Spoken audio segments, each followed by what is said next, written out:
Welcome back. You're still watching Nile Cruise. In a region devastated by violence, extremism and terrorism, Egypt has long been considered the linchpin for regional stability and a strong advocate for Middle East peace. The international community therefore ought to fully support Egypt in its fight against terrorism. We're going to be discussing a lot around the situation in the region and the instability and a lot of extremism in the region. With the PhD candidate at King's College London War Studies Department, Dr. Adel Al-Adawi. I'd like to thank you very much for joining us. I'm delighted to be with you guys. Dr. Adel, tell us more. Let's start with your experience abroad. Well, tell us more about it. So I've been studying. I did my bachelor and master's and currently my PhD abroad. And my focus has been on international relations and the relationship between Egypt and the world. Specifically, while I was in Washington, I was focusing on the US-Egyptian relationship. And currently, for my PhD studies, I'm looking at the June 30th revolution and the time period of the Muslim Brotherhood in power and everything that surrounded these events, and trying to try to explain to the West and abroad about what really happened here in Egypt. But my research focus has been on the US-Egypt bilateral relationship, and I'm one of the Egyptian youth that has traveled abroad and is hoping to return when he's done with his studies and try to do something here in Egypt. Excellent. So we're going to be using and leveraging your expertise and experience and education in that, specifically the relations between Egypt and other countries, maybe regional and maybe also with the United States. But let's first start with the holistic view about the Egyptian position, its international relations with other countries in the region. How are you seeing the kind of relations today, 4 years after the 30th of June? Well, after 2011, with the internal turmoil here in Egypt, the focus of the political leadership was on the internal affairs. So during that time period, we lost a lot in Egypt's regional role in Africa. For example, during that time period after 2011, the Ethiopians started building the dam, and Egypt was, even after Egypt's presence was not really noticed after 2011. I think after 2013, and looking at today, Egypt is back. So in the past 4 years, I think that the political leadership was able to regain and focus firstly internally, building its institutions again, creating stability internally so that it can focus on the outside world. And I think with the recent visits and with the recent successes, especially in Europe and in Africa, and now with President Trump in the White House, I think Egypt has regained its regional role, and one can consider Egypt today a regional superpower with the strongest military and with an economy that's slowly recovering. All the indicators are showing that Egypt, although some people might be feeling the tough consequences of economic reform, but all international experts agree that the economic reforms that are being done at the moment are putting Egypt in a position where its economy will flourish in the upcoming period. Why you chose to focus on the Egyptian-American relations? Say again? Why you chose to focus on the Egyptian-American relations? I think when you look at Egyptian foreign policy, I think the United States has played a vital role in that relationship. It's a key, it's one of the superpowers of the world. So the relationship between Egypt and the United States has always been important in Egyptian decision making. So as a student in Washington and in the States, I was very interested in that relationship. But contrary to other people from the region who travel to the United States, usually Egyptians or people from the region study the Middle East in America. What I did, I studied American politics.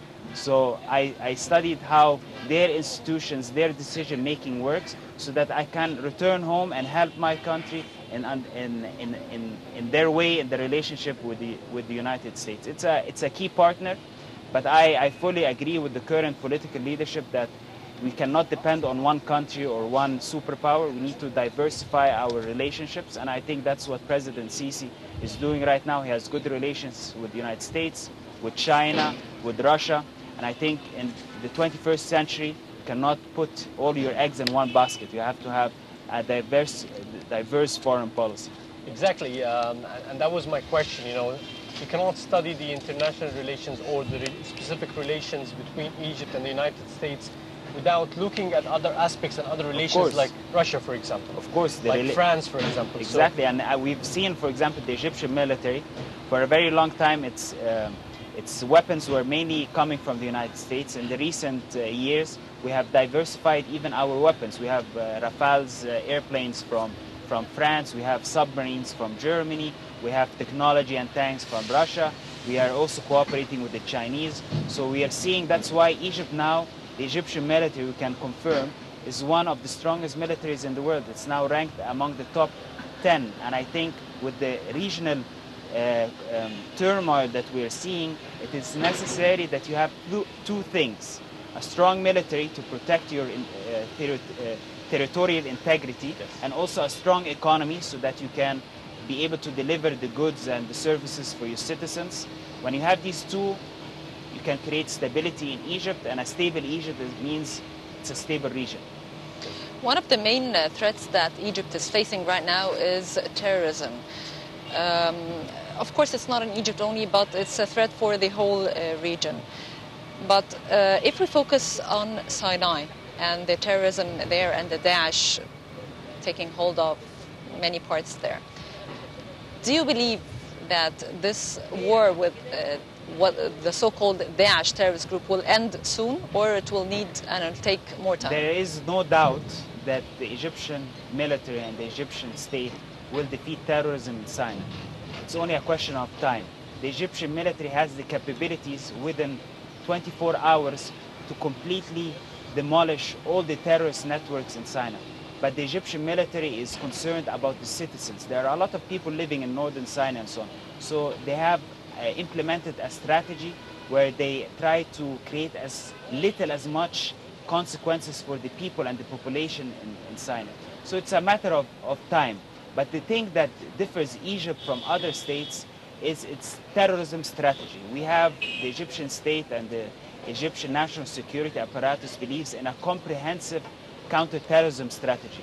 Other countries tend to sometimes focus only on military action or certain aspects of the, for example, if you look at the United States where I studied, or in the United Kingdom, sometimes they say they're fighting terrorism, but they're cooperating with some organizations that are terrorist organizations. For example, in Syria, it's now widely known that the Americans and the Western countries were funding some rebels that represent considered terrorist organizations. So this double standard is what differs Egypt from other countries. And we are, yes, we have a military campaign in Sinai, but also we are taking measures against terrorism financing, and we are, I think the current position of Egypt against Qatar and the Gulf countries is showing that there is Egypt is able to influence regional countries to look at not only taking military actions against terrorist groups, but also go after the people that are protecting and financing these terrorist groups, so that we take everyone out that is in the terrorism echo chamber. So going back, just connecting those two dots together, the terrorism aspect in Sinai and also the relations with, the strong relations with other nations like France and Russia, for example. Do you think, did our relation with France and Russia and other allies affect the situation where we have more terrorism in Sinai?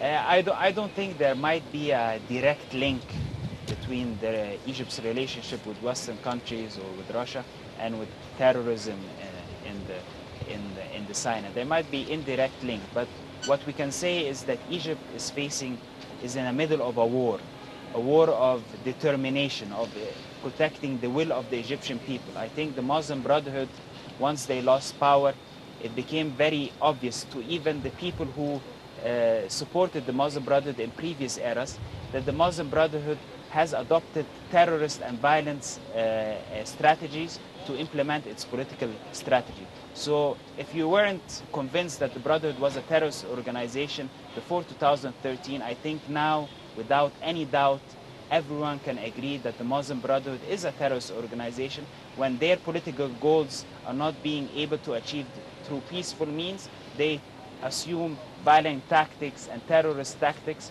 to advance their political agenda. But this means you're limiting what's happening in Sinai to the Muslim Brotherhood only.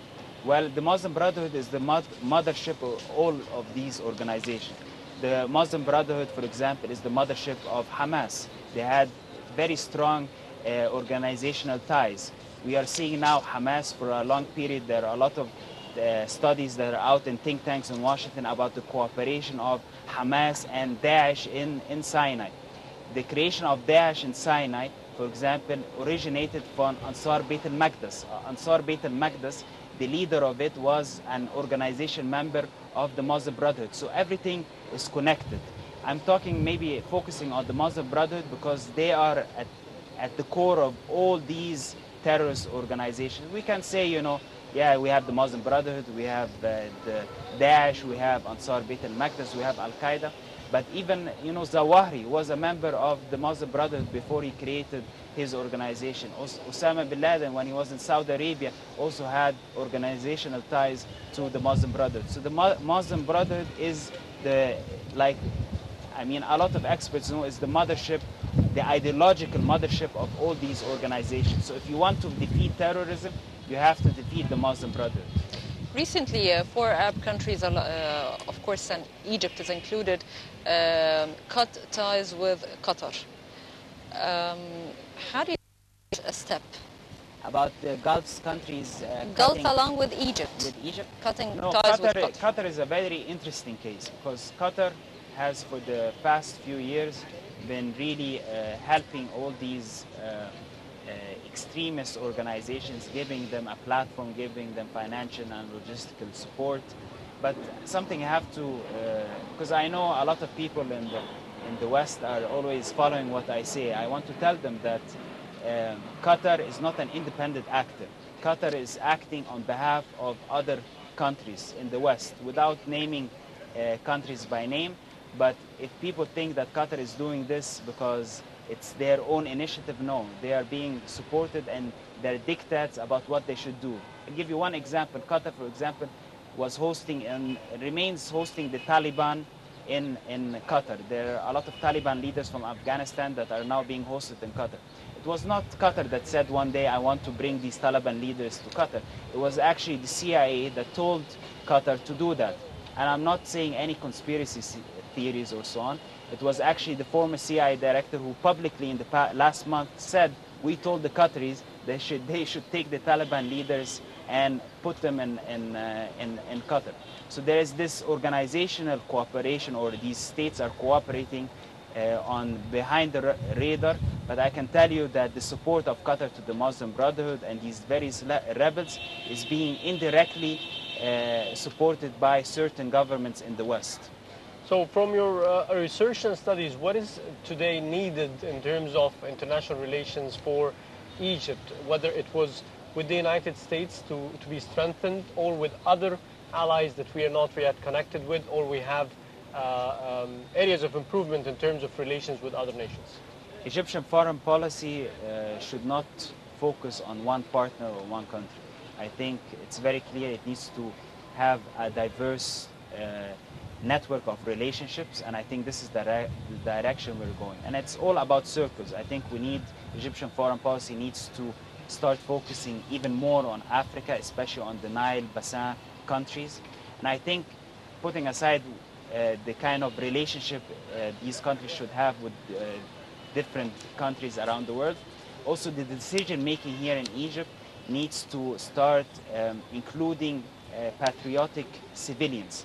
For a very long time, we've had a kind of monopoly in foreign policy and national security decision-making for military and generals. And I think when I was at the National Youth Conference, one thing that made me very happy is that the presidency and the national security apparatus is starting to include civilians and young Egyptians to be part of the decision making. This is something I think is very important and needs to be increased. We are already seeing indicators. For example, we have our national security advisor, Minister Faiza Abu Naga, is a civilian.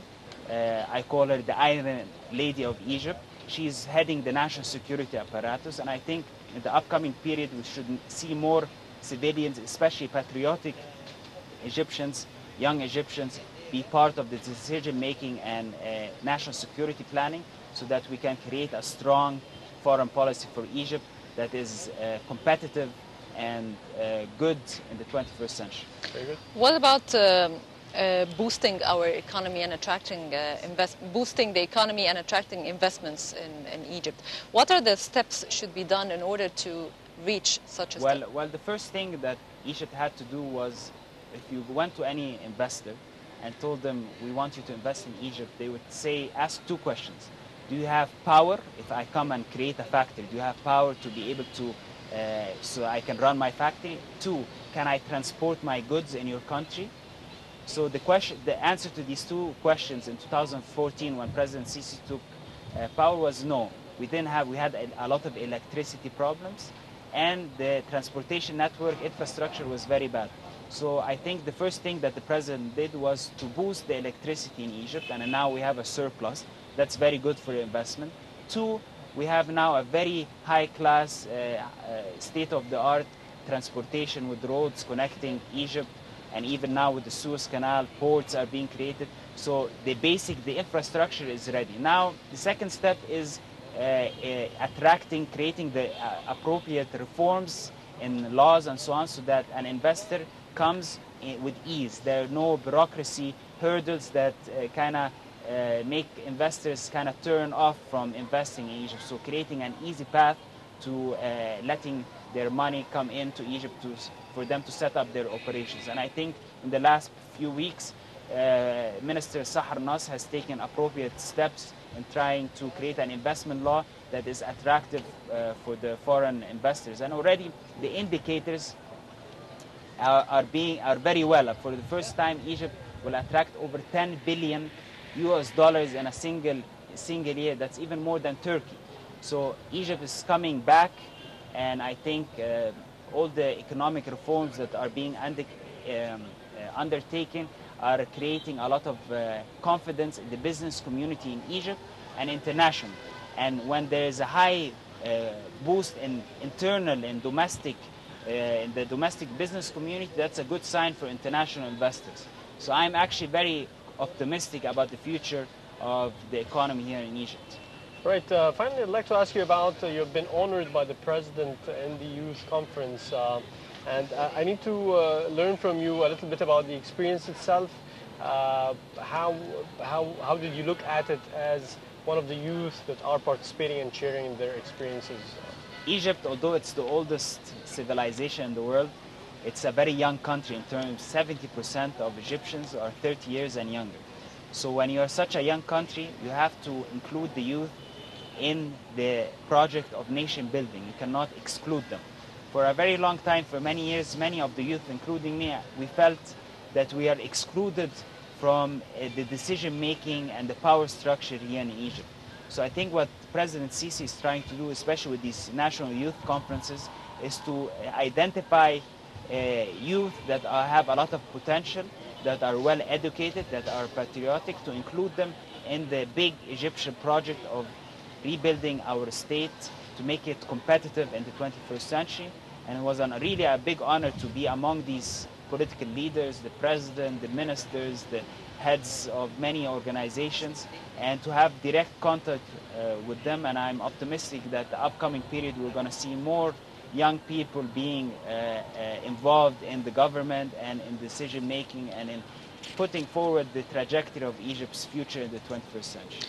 Dr. Adel Adawi, PhD student at King's College in London, thank you very much for joining us. Thank you. And now we're moving to a quick break, so please stay tuned.